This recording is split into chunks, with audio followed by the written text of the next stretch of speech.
the Bible. We are listening to Samson's story. Our story for today is titled The Secret of Samson's Strength is Revealed. Judges chapter 16.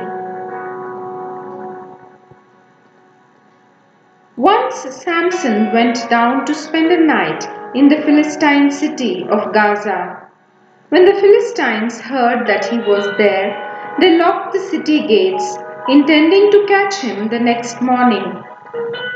At midnight, Samson wanted to leave the city and found the gates locked.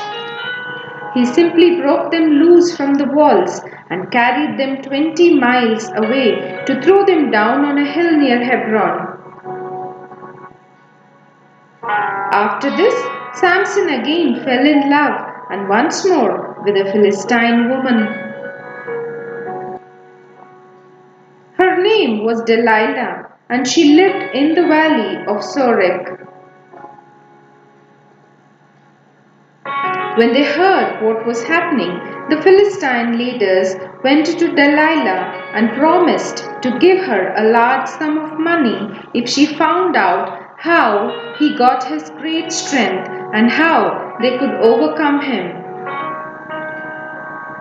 She asked Samson about it, and he told her that if he was fastened with 7 bowstrings that had not been dried, then he would be as weak as any other man.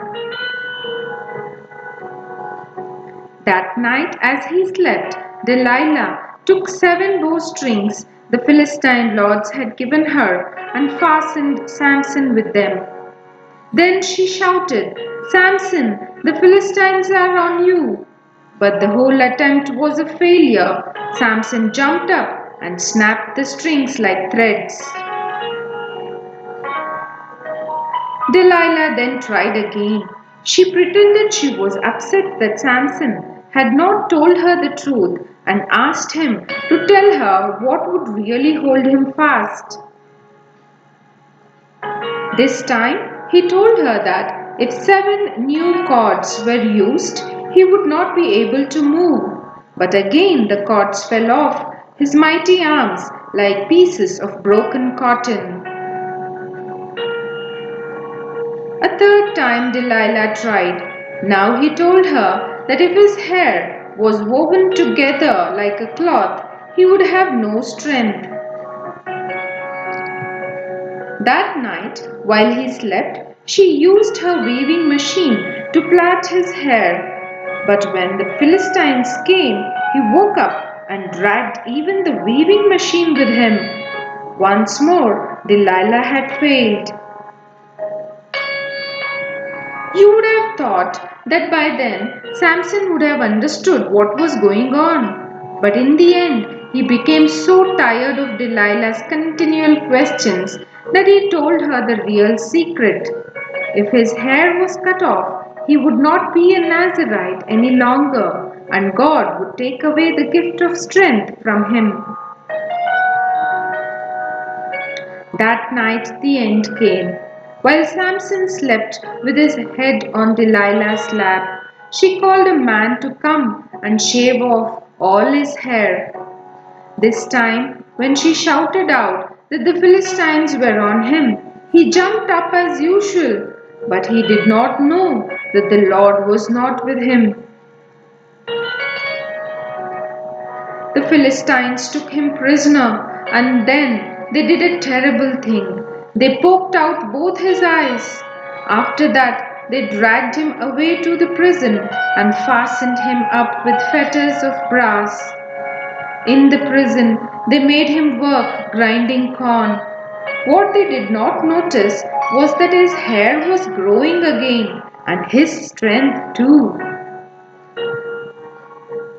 A while afterward, the Philistines called together their people to make a great sacrifice to their god Dagon, after he had handed over Samson as they thought to them.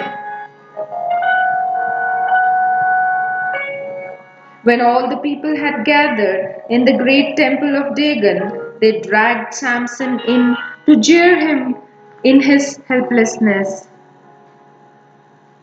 The temple was packed with people, and on the roof balcony there were 3,000 watching. While the sacrifice was being made, Samson asked the little boy, who was his guide, to lead him to the great pillars that held up the roof. When he felt them with his hands, Samson prayed that God would give him strength for this last time.